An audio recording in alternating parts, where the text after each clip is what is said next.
Vamos a retroalimentar ahora el martes de prueba que corresponde a 11º grado, es el martes de prueba número 1. Debemos responder las preguntas 27 a 32 con base en el siguiente texto. Se titula El día que mataron a mi papá, Manuel Cepeda, de Iván Cepeda Castro.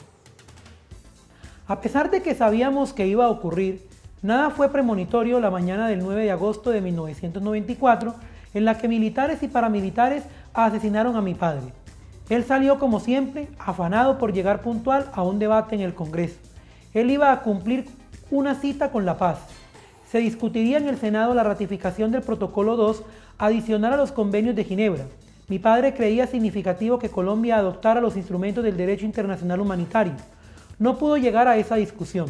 Recordar ese momento ahora es especial, porque guarda similitudes con lo que estamos viviendo en Colombia. Mi padre jugó un papel relevante en la calidad de mediador para que la guerrilla de la FARC, el gobierno de César Gaviria, que terminaba, y el de Ernesto Samper, que recién empezaba, se pudieran sentar a dialogar. La idea de que lo mataran era un pensamiento constante. Las amenazas que antecedieron su muerte se incrementaron. Se hablaba de un plan contra los líderes de la UP que se denominaba golpe de gracia, y ya un dirigente del Partido Comunista había sido asesinado. Eran las 7:30 am del día fatal. Poco después de que salió mi padre, salí con rumbo a la universidad, donde trabajaba como docente. En medio del trayecto vi un tumulto. Por un instante pensé que era un accidente, pero al acercarme encontré que mi padre yacía en su vehículo. A pesar de haber albergado en mi mente tantas veces la posibilidad de que eso pasaría, el momento fue devastador. Tiempo después, alias Don Berna, en una cárcel de Estados Unidos, me pidió perdón por el crimen de mi padre y habló de la presunta responsabilidad en el crimen de José Miguel Narváez, el subdirector del DAS. Hoy, cuando vemos que se lleva a cabo un proceso de paz, no dudo de que si Manuel Cepeda estuviera vivo, estaría intentando aportar a la terminación del conflicto armado. A pesar de que en Colombia asesinan a quienes quieren construir la paz, confío en que nos estamos aproximando al final de esta fatal conclusión. Pregunta número 27.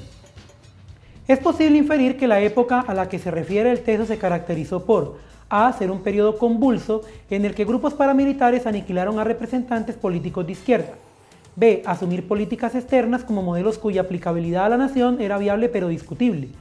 C. Avanzar en los procesos políticos y judiciales que contribuyeron para la consecución de la paz. Y D. Ser un periodo contradictorio en el que se gestaron los actuales líderes políticos de la nación. Tenemos que mirar la información que está en el texto y poder dilucidar cuál es la que más corresponde a la respuesta correcta.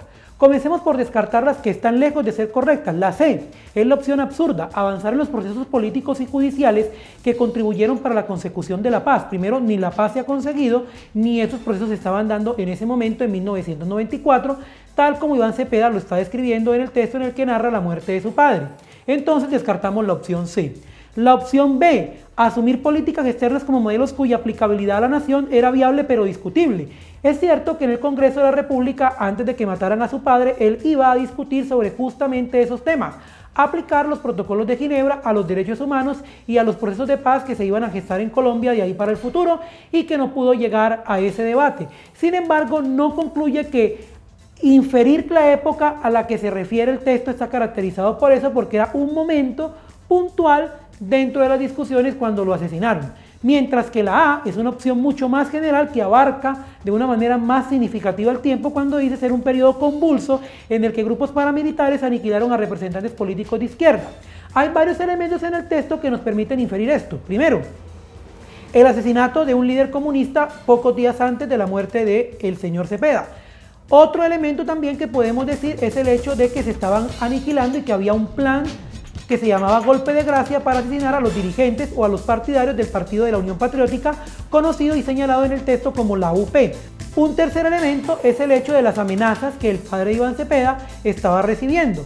Con esos tres elementos tenemos más poder todavía para afirmar que es un periodo convulso en el que los paramilitares estaban aniquilando a los representantes políticos de los grupos de izquierda.